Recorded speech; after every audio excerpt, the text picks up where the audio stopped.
Hello, everyone, and welcome to Virtually Sunday. I'm Steve Meyer. And I'm Tony Pickler. And Steve, this week we've got one of my favorite stories. We have your story. I don't know if it's my story, but I know it's one of my It's one of your favorite stories. It's from Luke's Gospel. It's called The Road to Emmaus. I've studied this story since college days, so 40 plus years, and I've seemed to have gotten some deeper meaning every time I look at the story. So help us, share with us why you identify so much with this particular story. Well, it has shaped my ministry. So I've been in ministry for 40 years, right? And there's so much in the story about people encountering people on the road, on the journey of faith. So many of our church ministries are built on the story. When I started in youth ministry 40 plus years ago, the youth ministry in the 70s was built on the paradigm of this story. So I was like cutting my teeth on this story in so many ways. So of any story that's formed me, yeah, I gotta think this is it. So one of the things that I really like about the story, and I'm interested in your take on this, is Jesus gets a little miffed. He gets a little ticked off because he meets these guys and they're despondent. They're down in the dumps.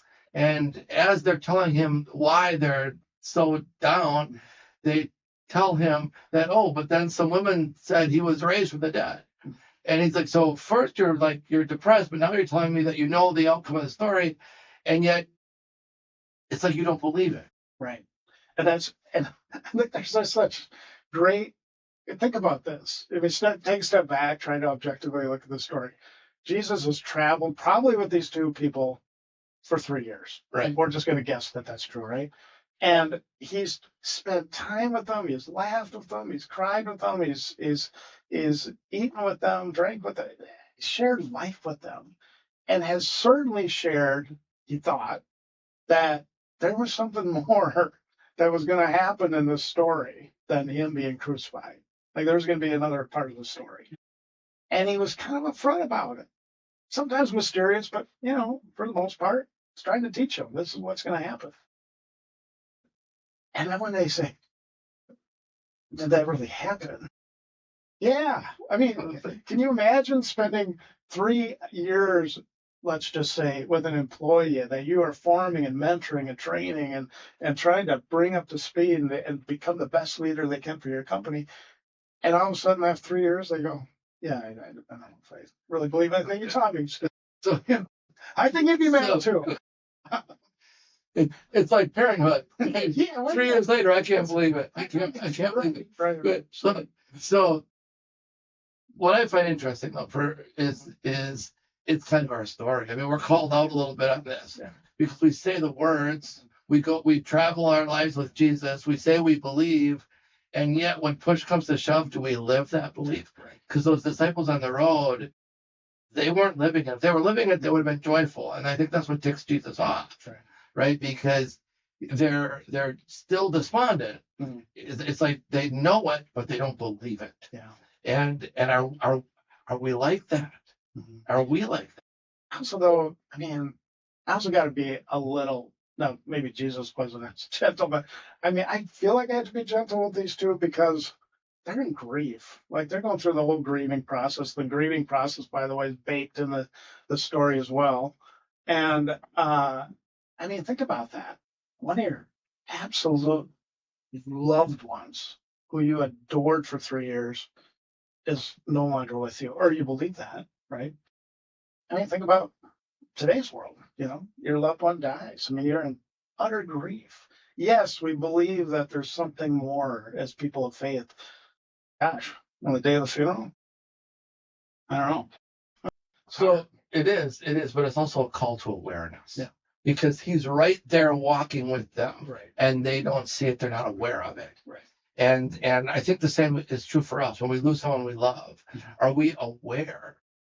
Or are we so physical in our thinking and in our belief that because they're not with me physically anymore, they're not with me? Do we see what's absent rather than not only are they with me, they're now within me Right. and around me, and I still hear them in my heart and in my head. So, so it really calls us. I think this road to Emmaus calls us to really be aware of the presence of Christ in ourselves, in one another, in the world around. The other thing, what I love about the beginning of the story is that Jesus just comes upon these two and they just walk along and they just talk. And Jesus doesn't preach at them. He doesn't like share the message and all the stuff with them. He just walks with them.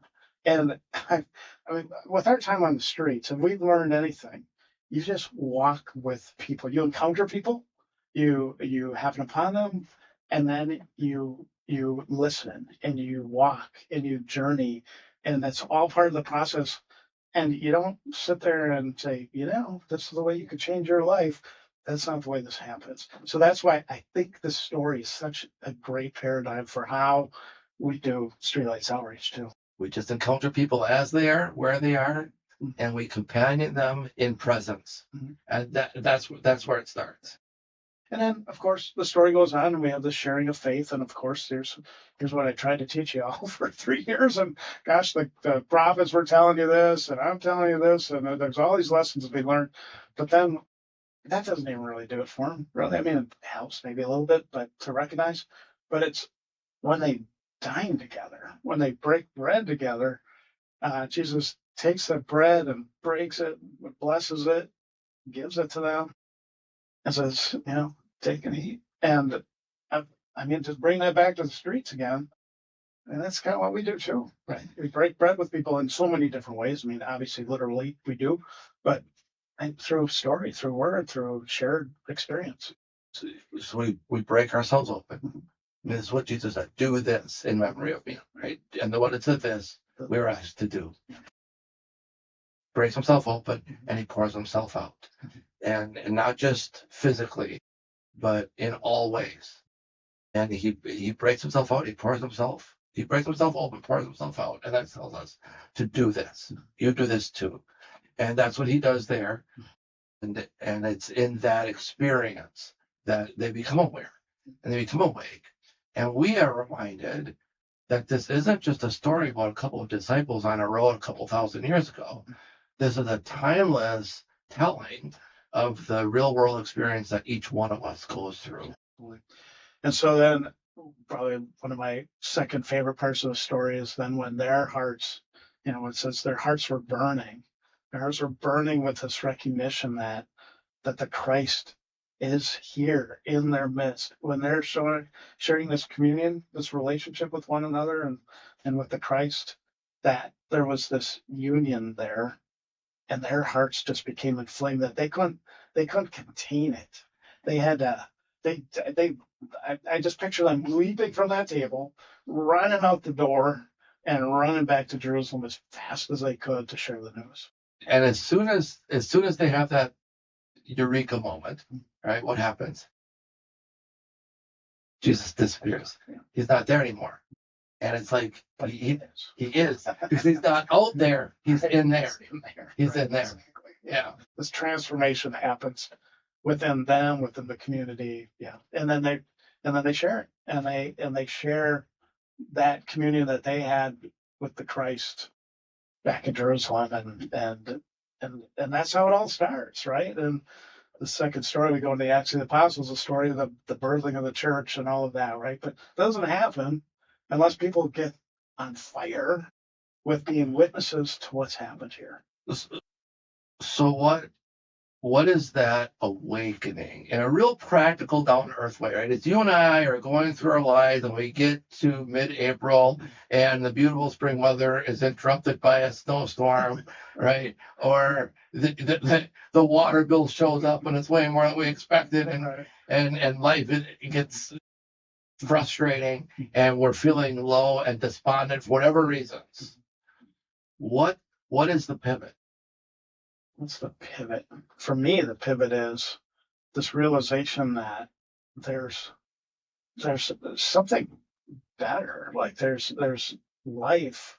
This whole story, the whole paradigm is of Christianity to me is life to death to life. And if we don't believe through the springtime, and even though a little snow falls on top of the flowers, that there's still going to be new life down the pike.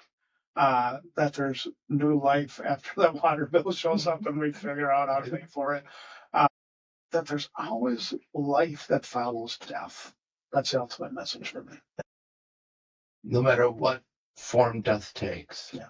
it is merely transitional. Mhm. It's not a permanent condition. Right. It's merely a transitional condition. Absolutely. Absolutely. So we've got a journey left. We're only halfway, not even quite through the Easter season. So as we make this journey, Steve, and continue to hear these great stories of our faith, why don't we send people off with a blessing? May the very real presence of Christ's love rain down upon you. May the very real presence of Christ's love stir the heart within you. And may the very real presence of Christ's infinite love flow into this world through you. Have a great week. Great Easter journey, everyone.